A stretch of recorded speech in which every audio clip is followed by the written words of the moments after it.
The waters of the Amazon River hide secrets as ancient as time. Beneath the murky surface, where the green of the forest meets the river's mirror-like sheen, legends breathe. And among them, none is more enchanting or more feared than the tale of Iara, the freshwater siren, whose song can lead even the bravest of men to ruin. It was late afternoon in Manaus. The orange sky painted the treetops and reflected off the river as if the world were burning in peaceful flames. Miguel, a young and determined biologist, arrived with his team at the riverside village of Tauare. He had received funding to study manatees, but a mix of curiosity and skepticism led him to ask locals about something else, the region's legends. "Another one wanting to hear about Iara?" asked Doña Zulmira, an old woman with silver hair and eyes as deep as the river. "She doesn't like doubters. If you hear her song, there's no turning back." Miguel smiled politely. "It's just a beautiful story, Doña Zulmira, a myth from the forest." She only nodded. "You'll see, when the forest decides you're ready to see." On the third night of the expedition, Miguel wandered off from the group. He felt an odd urge to explore the riverbank alone. There was no moon, only stars and the moist shimmer of the trees around him. Even the cicadas had gone quiet. Then he heard it, a song, gentle, distant, mournful like a lament, and sweet like a whispered promise of love. It came from the water but seemed to echo inside him. Without thinking, Miguel followed the trail down to the river. His feet sank into the mud. The leaves bent toward him, branches parted. The song grew stronger, closer, and then he saw her. Sitting on a moss-covered rock in the middle of the river, hair cascading like vines, the creature stared at him. Golden skin, eyes green like the jungle, a faint glow about her, and a long, shimmering blue-green fishtail. "Iara," he whispered. She smiled, but said nothing. She just kept singing. Miguel felt his body move forward, as if his will no longer belonged to him. But before he could take another step, he felt a tug.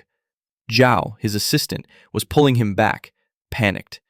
When Miguel turned again, she was gone, as if she'd never been there. "You really saw her?" Zhao asked, alarmed. "That can't be. It's just a legend." Miguel nodded slowly. I don't know, but it felt real, like the forest itself was alive, like it was singing to me." Back in the village, he sought out Doña Zulmira again. She was already waiting on the porch, as if she knew he'd return. "Do you believe now?" she asked without mockery.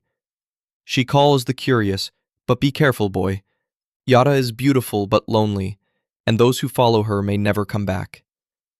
She told him stories of missing fishermen, of ancient tribes who dove after her song and never surfaced again, of how Iara was once an indigenous woman, so wise and beautiful that men feared her and elders envied her. Branded a witch, she was cast into the river, but the river embraced her, turning pain into power and her voice into a spell. In the nights that followed, Miguel began to dream of her, vivid dreams far too real. He saw himself swimming in the depths, touching her hands, hearing stories she told without words.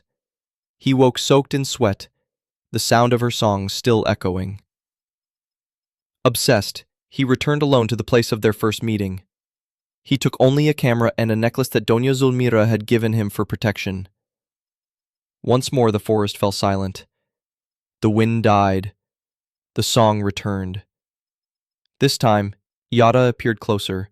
Her eyes glowed, not with malice but with infinite sorrow. She reached out her hand. Miguel touched it. In an instant, everything spun. He was pulled under, but didn't drown. He saw colors he'd never imagined. Glowing fish, submerged ruins, ancestral faces. It was as if an entire hidden world lived beneath the Amazon, guarded by her. Iara said nothing, but Miguel heard her. "They destroyed my land, burned the forest, polluted my home. Now I sing to remind them, and to protect what remains." He tried to answer, but couldn't. His heart pounded, and then everything went black. She is part of the forest now, and the forest does not forgive. He was found the next day, unconscious on the riverbank. They took him to the village's makeshift infirmary. He slept for 2 full days. When he woke, he felt different, lighter, but with a sadness he couldn't explain. He was alive, but part of him had stayed down there, with her. Doña Zulmira visited him. She didn't kill you, she said. She chose you. Maybe she saw something in you, a heart that still listens. Miguel canceled the expedition, returned to Manaus, then to Sao Paulo. But he never felt at home again. At night he heard the song. In the shower he saw her eyes. In the mirror his reflection seemed fainter, like his soul was still drifting in the Amazon.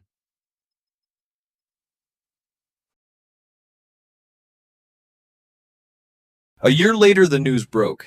Major corporations planned to build a dam near Tauare. Now a passionate environmentalist, Miguel returned to the village with a new mission: to protect the land. But the village was abandoned. Empty houses, overgrown trails. Doña Zulmira was gone. The forest quieter than ever. At sunset he went to the river. "Are you still here?" he asked the current. No reply. Until the song.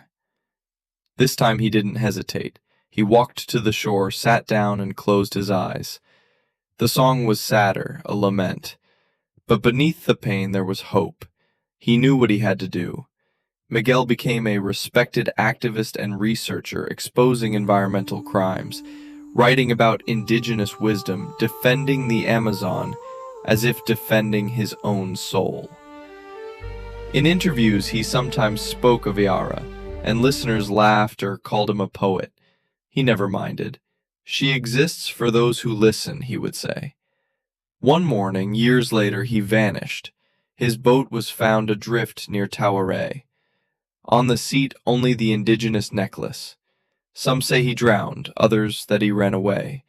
But the old river folks swear they saw him dive with a smile, and that since then, Iara's song has changed. It's no longer just sorrow. It's love. It's farewell. It's a promise of resistance. And it still echoes in the waters of the Amazon. If this story touched you in any way, if Iara's song still echoes inside you, then don't let this moment drift away in the waters of time. Subscribe to the channel, where every legend is more than fiction. It's a call from the forest. Like this video if you felt the magic. Until the next dive.